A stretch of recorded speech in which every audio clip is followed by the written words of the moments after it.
പതിറ്റാണ്ടുകളായി നാട്ടുകാർ ഉപയോഗിച്ചിരുന്ന കോഴിക്കോട് ഫറോക്കിലെ റെയിൽവേ അടിപ്പാത അടച്ചെന്ന വാർത്ത ഇന്നലെയാണ് റിപ്പോർട്ടർ TV റിപ്പോർട്ട് ചെയ്തത്. എന്നാൽ ഇന്ന് നേരം വെളുത്തപ്പോൾ അടിപ്പാത തുറന്നിരിക്കുന്നത് കണ്ട് നാട്ടുകാർ ആഹ്ലാദിച്ചു. പക്ഷേ അടിപ്പാത തുറന്നെങ്കിലും ഇതുവഴി പോകാൻ നാട്ടുകാർക്ക് വിലക്കുണ്ട്. എന്താണ് കാരണമെന്ന് സിനോജ് തോമസ് പറയും. എൻ്റെ പുറകിൽ കാണുന്ന അടിപ്പാത തുറന്നു കിടക്കുകയാണ്. വേണമെങ്കിൽ എനിക്ക് അപ്പുറത്തേക്ക് നടന്നു പോകാം.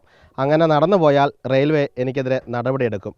കാരണം ഇന്നലെ നമ്മൾ വന്ന സമയത്ത് ഇതൊക്കെ തന്നെ ഇരുമ്പ് കമ്പി വെച്ച് അടച്ചിരിക്കുകയായിരുന്നു. ഇന്നലെ രാത്രിയാണ് അങ്ങനെ റെയിൽവേ അടച്ചത്. പക്ഷേ ഈ കഴിഞ്ഞ രാത്രി നേരം വെളുത്ത് വന്നപ്പോൾ ആ കമ്പി ഒന്നും അവിടെ കാണാനില്ല, തുറന്നു കിടക്കുകയാണ്.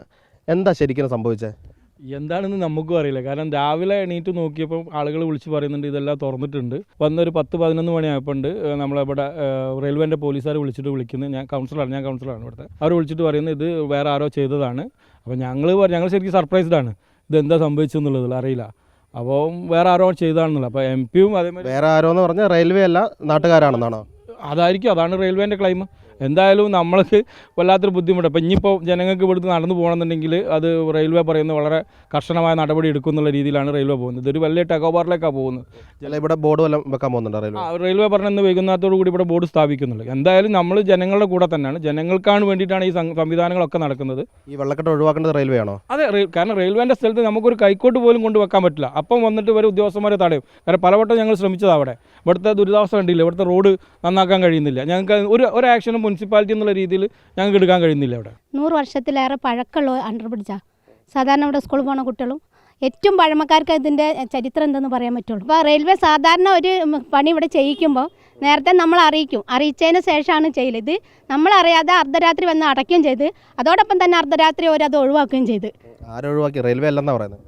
എന്താ അറിയില്ല. ഞങ്ങൾ ഇന്നലെ രാവിലെ ഞങ്ങളിത് ശ്രദ്ധപ്പെട്ട് ഞങ്ങൾ റെയിൽവേ സ്റ്റേഷനിൽ സ്റ്റേഷൻ മാസ്റ്ററെ പോയി കണ്ട് സംസാരിച്ച് അതിൻ്റെ അടിസ്ഥാനത്തിൽ ഇവിടെ വന്ന് നോക്കിയതിന് ശേഷം സർവകക്ഷിയിലെടുത്ത തീരുമാനം പല നേതാക്കളും പങ്കെടുത്തെങ്കിലും വ്യത്യസ്ത അഭിപ്രായം പറഞ്ഞ്. പക്ഷേ ഞങ്ങളത് തീരുമാനിച്ച് ഇന്ന് രാവിലെ 8:30 MP വരും. വന്നതിന് ശേഷം നമുക്ക് തീരുമാനം എടുത്ത് പോകാറ്. പക്ഷേ ഇന്നലെ രാത്രിയോടുകൂടി ആര് ചെയ്ത് എന്തെന്നുള്ളത് ഞങ്ങൾക്കറിയില്ല, ഞങ്ങളാരും കണ്ടിട്ടുമില്ല. ഞാനൊരു 73 വയസ്സുള്ള ആളാണ്. എൻ്റെ ചെറുപ്പത്തിൽ സ്കൂളിൽ പഠിക്കുന്നത് ഈ ചെറിയ സ്കൂളിലാണ്. അന്നൊക്കെ നടന്നു പോകുമ്പോഴുള്ള വഴിയത്. വെള്ളക്കെട്ടുണ്ടെങ്കിലും ഞങ്ങൾ നടന്നു പോകാറുണ്ട്. ആ വെള്ളക്കെട്ടിൽ ആരും കിടന്ന് മരിച്ചിട്ടുമില്ല. ഇത് ഇന്നലെ വരെ ഈ വെള്ളമേ ഉള്ളൂ. ഞാൻ നടന്നു വന്നാൽ ഇപ്പം എന്താ പേടിച്ചാൽ വെള്ളത്തിന് രോഗം പകരുന്നില്ല. പിന്നെ കുളിക്കേണ്ട വെച്ചാൽ പോരെ. ഇവിടെ മന്ത്രിമാരൊക്കെ ഒന്ന് കുളിക്കാതിരുന്നോട്ടെ, കാരണം രോഗം വരില്ലേ.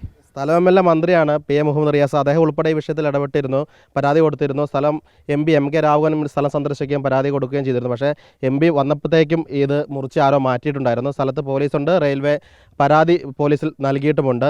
ഈ വെള്ളക്കെട്ടാണ് പ്രധാന പ്രശ്നം പറയുന്നത്. പക്ഷേ വലിയ വെള്ളക്കെട്ടില്ല. എൻ്റെ ഉപ്പുറ്റിക്ക് അത്രമാത്രമേ ഇവിടെ വെള്ളമുള്ളൂ.